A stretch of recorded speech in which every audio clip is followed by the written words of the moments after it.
Hello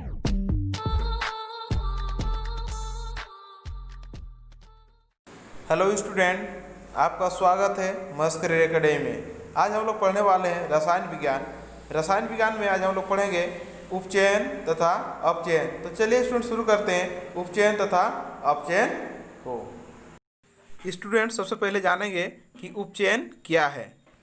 student किसी पदार्थ में ऑक्सीजन का जुड़ना या हाइड्रोजन का अलग होना उपचयन कहलाता है।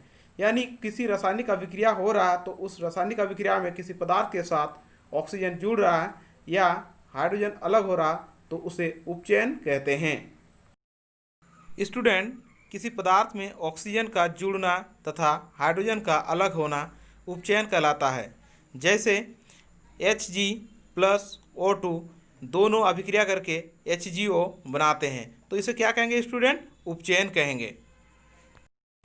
स्टूडेंट अब जानेंगे अपचयन क्या है। तो चलिए देखते हैं स्टूडेंट अपचयन क्या है।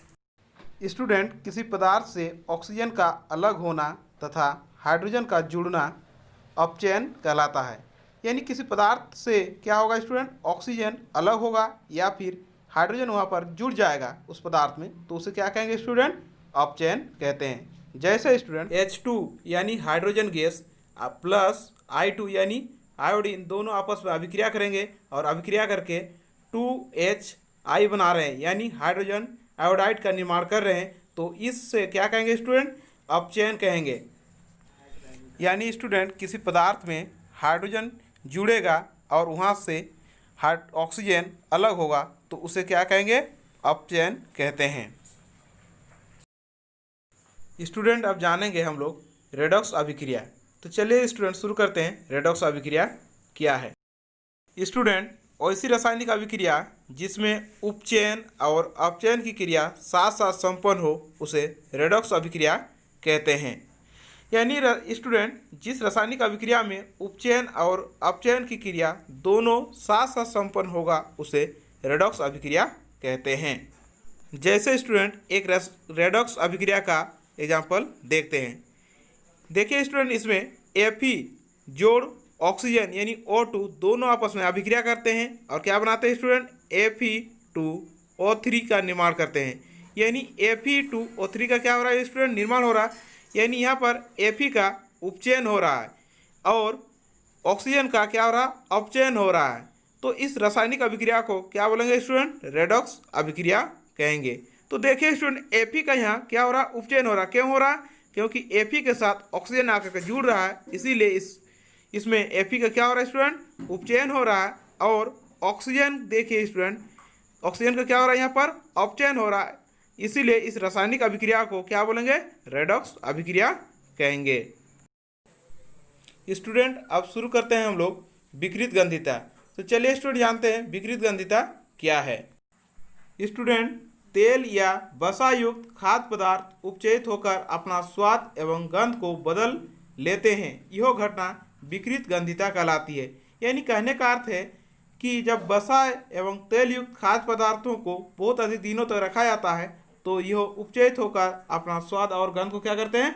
बदल लेते हैं। तो इस घटना को विकृत गंधिता कहते हैं। जैसे स्टूडेंट तेल या वसा में तले हुए खाद्य पदार्थ जैसे नमकीन, चिप्स ये सारे लंबे समय तक रखा जाता है तो उनका स्वाद और गंध क्या हो जाता है स्टूडेंट? बदल जाते हैं। तो उसी को विकृत गंधिता कहते हैं। स्टूडेंट विकृत गंधिता से बचाने के लिए हम लोग क्या करते हैं? उसके पैकेट में एंटी ऑक्साइड का उपयोग करते हैं। यानी हम लोग नाइट्रोजन या आर्गन गैस का उसमें भर देते हैं ताकि ये उपचयित आसानी से न हो और विकृत गंधिता से बच जाए। स्टूडेंट अब जानेंगे हम लोग संक्षारण। तो चलिए स्टूडेंट शुरू करते हैं संक्षारण क्या है। स्टूडेंट जब कोई धातु जल वायुमंडल के संपर्क में आती है तो नमी और वायुमंडल में उपस्थित ऑक्सीजन के कारण यह धातु ऑक्साइड, हाइड्रोक्साइड, कार्बोनेट आदि में परिवर्तित हो जाती है। अर्थात धातु धीरे धीरे नष्ट होना शुरू हो जाती है जिसे जंग लगना या संक्षारण कहते हैं। अर्थात स्टूडेंट जब कोई धातु नमी या और जल के संपर्क में आती है तो धीरे धीरे उसका क्या होता है? संक्षारित होना शुरू हो जाता है। तो इसी को संक्षारण कहते हैं। स्टूडेंट आप कुछ संक्षारण के उदाहरण को देखते हैं, जैसे लोहे पर जंग लगना, चांदी का काला पड़ना, कॉपर व पीतल की सतह पर हरे परत का बनना। ये सभी संक्षारण के उदाहरण हैं। स्टूडेंट देखे होंगे लोहे पर क्या होता है, वो नमी के संपर्क में आने से धीरे धीरे जंग लग जाता है। और देखे होंगे स्टूडेंट चांदी का जो आभूषण होता है उस पर क्या होता है, काला परत चढ़ जाता है, एवं कॉपर व पीतल की सतह पर हरे रंग का परत चढ़ जाता है, उसी के संक्षारण कहते हैं। अब स्टूडेंट जानेंगे हम लोग संक्षारण की रोकथाम कैसे करें, यानी संक्षारण से हम कैसे बचाएं। स्टूडेंट अब हम लोग देखेंगे संक्षारण से कैसे बचाएंगे। तो संक्षारण से बचाने के लिए सबसे पहले क्या करेंगे स्टूडेंट, देखते हैं। पहला, धातु शुद्ध होना चाहिए। दूसरा क्या होना चाहिए स्टूडेंट, धातु की सतह चिकनी होनी चाहिए। तीसरा क्या होना चाहिए, धातु की सतह पर तेल, ग्रीस, पेंट का लेपन कर देना चाहिए, जिससे कि क्या होगा स्टूडेंट, धातु संक्षारण से बच जाएगा। और चौथा स्टूडेंट बहुत ही इंपॉर्टेंट पॉइंट है, देखें स्टूडेंट, धातुओं की सतह पर अधिक सक्रिय धातु जैसे जिंक का लेपन करना। यहाँ जिंक अधिक सक्रिय होता है। जिंक ज़्यादा सक्रिय होने के कारण वह स्वतः वायु व नमी से क्रिया करता है रहता है तथा लोहे को जंग से बचाता है। अर्थात लोहे को जंग से बचाने के लिए जिंक अपना बलिदान कर देता है, इसी बलिदानी सुरक्षा कहते हैं। लोहे पर जिंक का लेप करना गैल्वेनीकरण कहलाता है।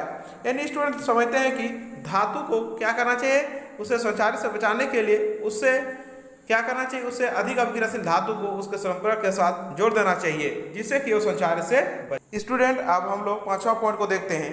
भूमिगत लोहे के पाइप का संपर्क अधिक सक्रिय धातु मैग्नीशियम से करने पर लोहे में जंग नहीं लगता है। इस प्रकार स्टूडेंट हम धातुओं को उसके संक्षारण से बचा